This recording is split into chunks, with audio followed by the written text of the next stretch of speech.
Hi, my name is Yoni. I'm the owner and operator of Holster Mountain Tours. I'm starting a new video series called Pop Culture and the Parsha.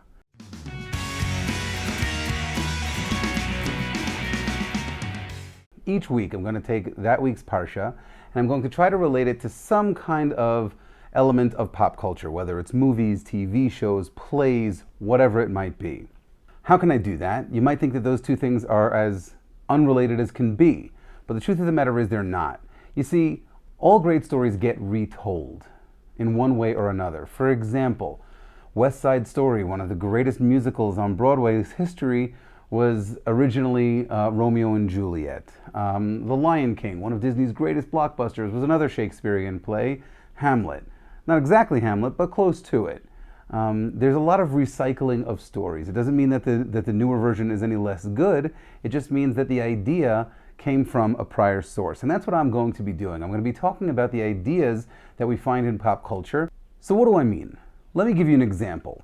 In the story of Ehud ben Gera in the book of Shoftim, it talks about how Ehud ben Gera was left-handed, and so he wasn't checked properly for weapons, and then he went in to meet Eglon, the king of Moab, who was the quite overweight ruler of a country that was subjugating the Jewish people at the time. And he went into the throne room and told Eglon, "I have a message for you from God." At which point, Eglon cleared the room so he can get this message, and he stood up from his throne. When he did that, Ehud ben Gera took out his sword from his right thigh, where he was hiding his sword, and he stabbed Eglon with his sword. So much so that the fat of Eglon's belly engulfed the entirety of Ehud's sword, including the hilt. That's undisputed. It's a cool story. But what does that have to do with pop culture? Well, there's a lot that has to do with pop culture. You find tropes in pop culture that follow things like this all the time. For example, how often in action movies do you have the hero hiding his gun someplace that the villain can't find it? Like, for example, in Die Hard. At the end of Die Hard, spoiler alert, if you haven't seen Die Hard yet, my God, what's wrong with you? Go see Die Hard. But at the end of Die Hard, when John McClane has his gun taped onto his back so that the bad guy can't see it, that's just like Ehud ben Gera having his sword on his right leg because he's left-handed, rather than on his left leg like most right-handed people have it. So he has a hidden weapon that goes in. He clears the room. You have the idea of one-on-one confrontations, one-on-one discussions, even though there's the element of danger in a lot of movies.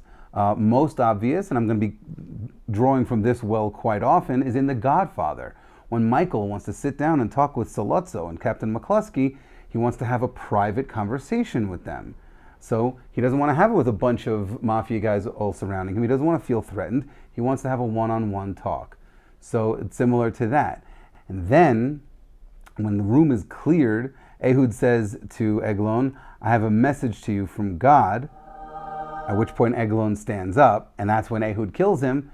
Well, that's like an Arnold Schwarzenegger type quip from any of his 80s action movies.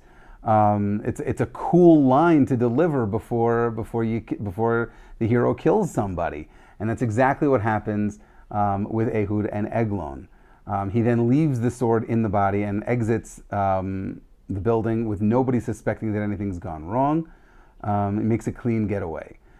This is something that you would find in many action movies.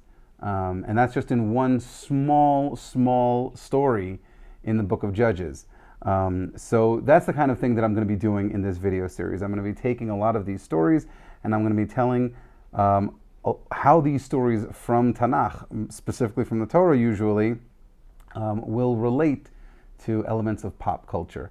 I hope you guys will enjoy them, and I hope that maybe you can use them as Divrei Torah for your Shabbos table. If you want to share them with friends, either verbally or if you want to actually share the video, that would be great too. So subscribe to the channel, watch the videos, share them with as many people as you can, and I hope you enjoy watching them as much as I'll enjoy making them.